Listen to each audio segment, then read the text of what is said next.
Welcome back. Well, dogs have New Year's resolutions too. No, they don't, but their dog owners do, right? We all have something about our furry friends maybe we want them to stop doing, or something we wish they would do better. Well, Kim Bissing is the founder of Beyond the Leash Dog Training. She's worked with hundreds of pets over the years, and trainer Melissa Allen is also with us this morning, and they brought two of their gorgeous friends with them. Great to meet both of you, first of all. Thank you both for being here. Thank you. Nice to meet you. And so we have down here Denver. This is Denver. And Denver is 5. Yes. And tell us a little bit about Denver.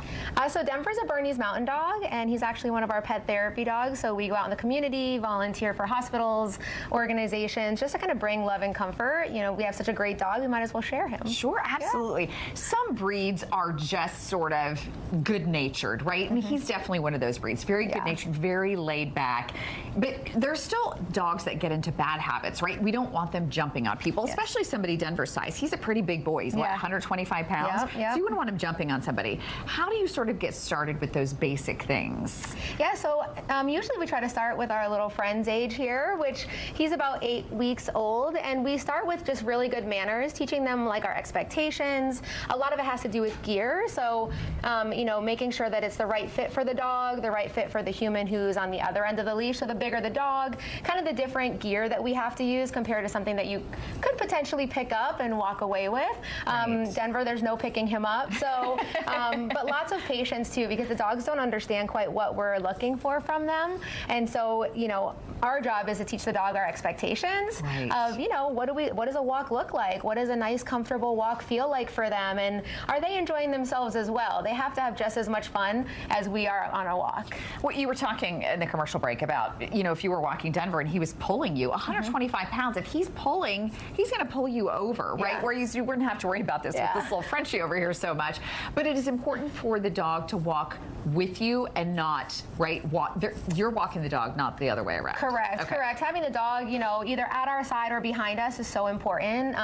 Dogs are pack animals, so when they get to be that leader of the pack, they really know it, and they'll kind of take advantage of that kind of situation. So we teach the dog that their place is next to us, and they really enjoy like being told exactly what's expected of them, and they just thrive off of that. They want to know where they belong in their pack, and when you tell them, they really, really appreciate it. Yeah, that's a very good point. I want to talk to you about boredom, right? Because if you're away at work all day, especially if you have a dog with high anxiety, we've had a dog like that before where when you're not home, they want to chew everything in the house, right? How do you curb an issue like that? Yeah, sure. So we have a whole, boredom busters are probably one of the most important things with dogs. So getting them mentally engaged, mentally stimulated. You know, owners tend to say, you know, they walk for 2 times a day, but really so much more needs to be done during the day. We have Kongs, licky mats. He loves them. Oh my gosh, that was hysterical. We didn't have the camera on him, but as soon as Kim said the word Kong, his head went, whoop. He loves it. Yeah, he loves his midday Kong, and it just gets him mentally stimulated. Because even a dog who's really calm like Denver and who has technically what we consider like a lazier temperament, they still need that mental enrichment. So just like a animal in the wild needs to forage and hunt, we still need to provide that for our dogs, even when they're living within our house, within their crates. And that's so important so that they don't get frustrated. They don't have that pent-up, built-up energy that we don't have to like worry about them getting into the toilet paper or other inappropriate things that they find fun.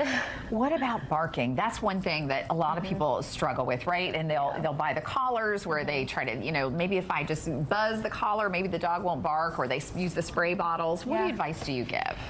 So teaching the dog, I mean, they're always going to use their voice with something, but like what's the appropriate thing to use your voice with? So we kind of let the dog bark, you know, for an alert, and then we just kind of let them know that that's enough, thank you, I'm going to take over it from here. And so that's really important to, you know, communicate to them that we're okay with you using your voice, but we're not okay with you doing it for things that we don't really need protecting from, like, you know, like a bicycle or walking down the street. And again, a lot of that does have to do with our gear. But again, if we have great communication from an early age or from a rescue that just comes into our home, and we start early with them, they really understand that, we're allowed to bark sometimes, but there's other times where that's just not quite as appropriate. Right, that makes total sense. And do you start with something as little as 8 weeks? Like, when's a good time to start training, and is there a point where it's too late?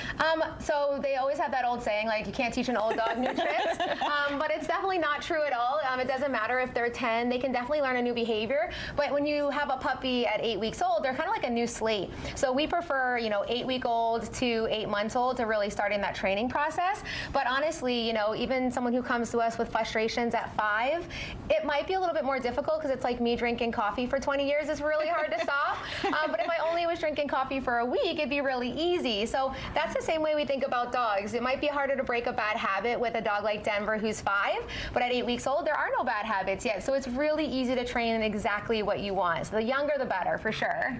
Well, I don't see any bad habits with this guy. He is an angel, and this little tyke, so cute, so cute. Listen, we had so much fun with both of you.